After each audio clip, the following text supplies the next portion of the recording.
April was the deadliest month in Iraq in nearly 5 years, with more than 700 people killed and another 1,600 injured, according to the United Nations. The country's also been gripped by political unrest, with calls for Prime Minister Maliki's government to resign. Let's discuss this issue further with political analyst and activist Sukan Chanton's joining us now. Hi, Sukan.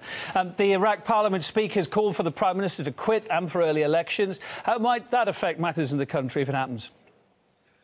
Matters in the country are in a dire state, and unfortunately this has been visiting upon this what should be one of the greatest countries and peoples of the region for many decades now.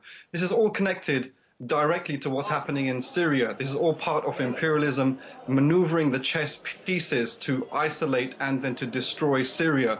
We know that the intelligence services of Britain and the United States are training death squads in Jordan to go into Syria. They're doing that similarly in Iraq as well. Al-Qaeda in Iraq, which really deepened historically the sectarian division with Iraq, particularly through the mid-2000s, the first decade of this century, really has said that Jabhat al-Nusra is part of its movement. So really Maliki is not playing ball with the West in relation to Syria. He's not using his country or allowing his country to be used by the West for regime change in Syria. And this is the critical issue of why the Gulf Arab stations and the West are actually giving a lot of life to the opposition movement to overthrow Maliki, then to produce a new Iraqi regime which is complicit, proactively complicit in the regime operation against Syria, then rolling onto Lebanon against Hezbollah, and obviously the big prize, which is the Islamic Republic of Iran. And what about if it goes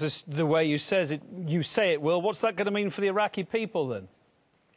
Well, unfortunately, it's been bad news upon bad news for the Iraqi people. Really, for those in Iraq who are interested in foiling the plans of imperialism and Zionism and their allies in the Gulf against the Iraqi nation, the best of a worse situation is to ally with the Islamic Republic of Iran or in a framework of patriotic liberation movement. But frankly, that's not going to happen. You know, the moment where the Iraqi people should have united was just after the first Gulf War. That didn't happen. Then it should have happened when Iraq was invaded, and that didn't happen. Then it should have happened when the Iraqi resistance was creating blows against Western hegemony, while Hezbollah was doing similarly in Lebanon, which actually Saddam Hussein congratulated them, and it didn't happen then, and it's unfortunately not likely to happen in the foreseeable future. But this is unity, foiling the divide and rule and divide and ruin plans of the West in relation to Iraq. This is what must happen if Iraq has any viable future for standing on its feet. Sukan, do you take any cheer then from Iraq's just held local elections? Yes, some candidates were killed, but standing back from it, wasn't the vote a sign that there's the will at least to get the political process back on track?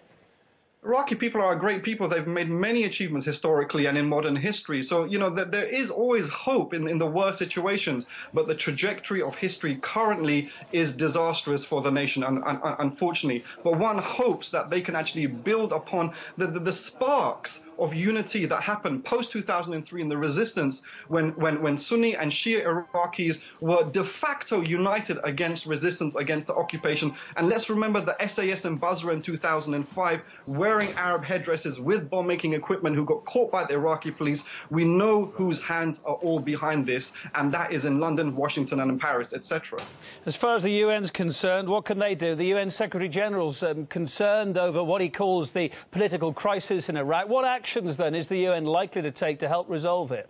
Has the United Nations ever really played a very constructive or positive role in Iraq? It was the United Nations sanctions which has resulted in over 1 million deaths of Iraqi children throughout the 1990s, which the former senior US government member, Madeleine Albright, said it was a price worth paying. So this is really the role of the United Nations. And still, until there's fundamental reform of the United Nations Security Council, it remains the colonial office of Western powers. A final thought from you, but I know you could probably write a book on this. It's now been over 10 years since the US-led invasion of the country. What's the legacy of that military operation, briefly, in your opinion? I think really what happened was the Iraqi resistance on all factions across all confessional sides of Iraqi people really bogged down the empire in Iraq so China could rise up, so South America could rise up. That, to give it a positive spin, is the legacy of the invasion of Iraq, which is the resistance. Political analyst and activist Sukan Chanton, thank you for your thoughts on the programme.